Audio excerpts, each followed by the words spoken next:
How about upcycling some mason jars ready for Easter? I'm Julie from Julie Davis Flower Workshops and Flower Start, the online flower arranging classes. Look, they're breeding like rabbits. I've got a little vinyl decal here, a permanent sticker. I've used a reverse image here, painted the jar white and left a clear image in the centre. And this one is a lovely textured pink rabbit. I do hope you enjoy the video. Don't forget to give it a thumbs up, subscribe to my channel and hit the notification bell. For my first jar, I'm going to add in a motif of an Easter rabbit. So I've cut one out using my Cricut cutter.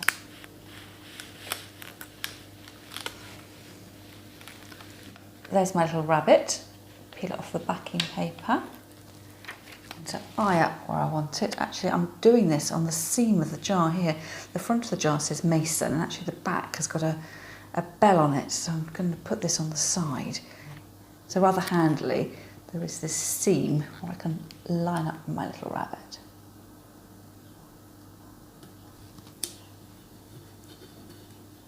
And then press it down. So that is jar number one. So I'm rather pleased with that. A great little DIY done in a few seconds.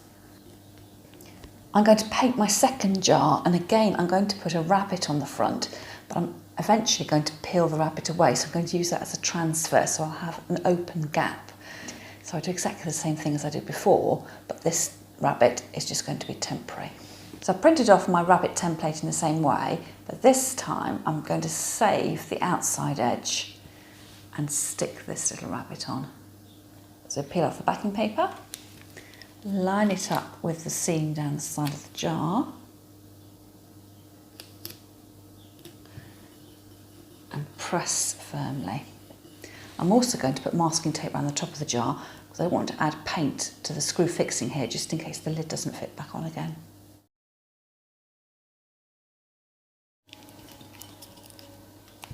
I'm going to be using this satin paint. So hopefully it'll give me good coverage, but it won't be too shiny, a nice sort of dull finish. I'm going to give that a shake, open it up and stir it round.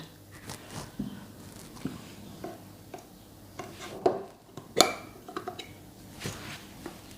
going to stir it using an old wooden spoon. And I've got a piece of kitchen towel here to wipe off the excess. Don't forget to wear an apron and a pair of gloves if you want to keep yourself really clean, and put down a protective cloth to cover your surface.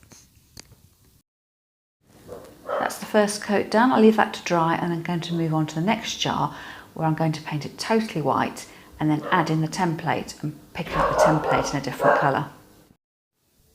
Again, I'm starting off by masking off the neck of the jar and then set to work with my painting.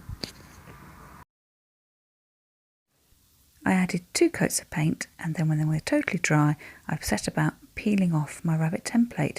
This is the finished job. I'm really quite pleased with this. You can see me now peeling off the backing paper for my last rabbit template, and I've got a clean tea towel in front of me. I'm going to dab the sticky paper onto the tea towel just to take away some of the excess stickiness, because I don't want the paint to lift off when I've finished using the template. So here I carefully lay the template over the top of my jar and smooth it down so there's no gaps at all, so my paint won't leak when I start stippling.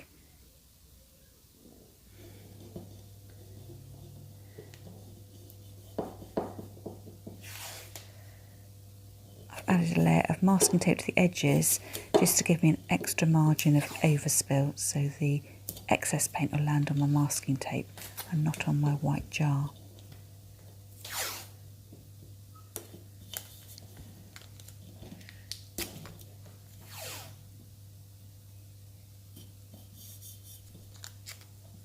My next job is to squeeze out some paint onto a saucer. You only need a really small amount. I've got some white paint here and I'm mixing in with just a tiny dot of red acrylic paint as well.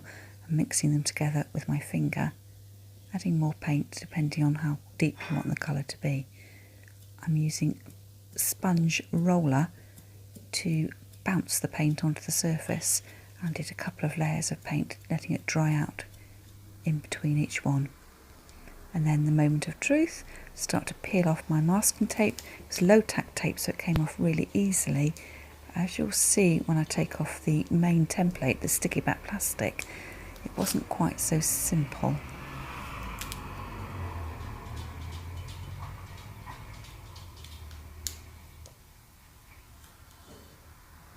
And even though I had tried to take off some of the stickiness by dabbing the template onto my tea towel, you can see here that the white paint is starting to peel off.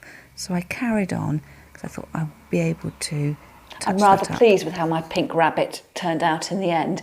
I did have to get an artist's paintbrush and just touch up where the white paint had pulled off. And I took the opportunity as well of neatening the edge here where I'd had the masking tape. I thought I'd use this kilner jar as a vase. I've bought some beautiful tulips. I'm just going to let them do their own thing. My first job is to add in some water. I bought these yellow tulips at the supermarket this morning. Don't they look absolutely gorgeous? So with any flower that you buy, you need to get it home and get it in water straight away. Unwrap the wrapping. Once you've taken your flowers out of your wrapping, cut away the elastic band and then recut the stems. You'll see that they've really dried out. And I do this by making a cut at a slight angle. You might find some of the tulip leaves are a bit floppy and you can peel those off.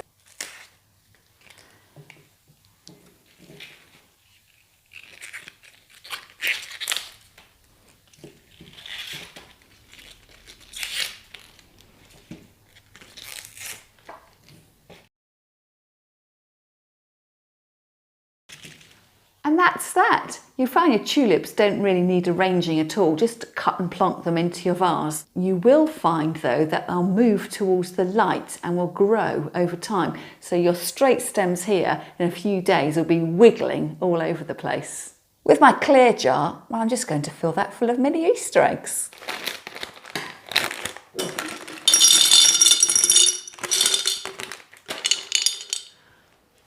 Don't they look tempting? And I'm going to have to get loads more bags to fill that to the top. And my last jar, I thought I might convert that into a candlestick. I've been given these gun cartridges. I thought if I cut away the plastic and glue the metal casing into the centre of the lid of my jar, I could add a pastel coloured candle just to keep in with my spring theme.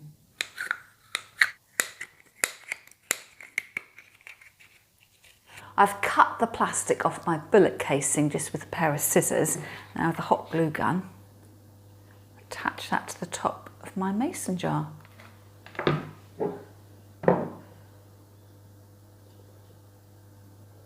Now my candle doesn't quite fit, so I need to trim that to size. I'm using a floristry knife for this, but you could use a vegetable knife just to trim a little bit from the base of the candle.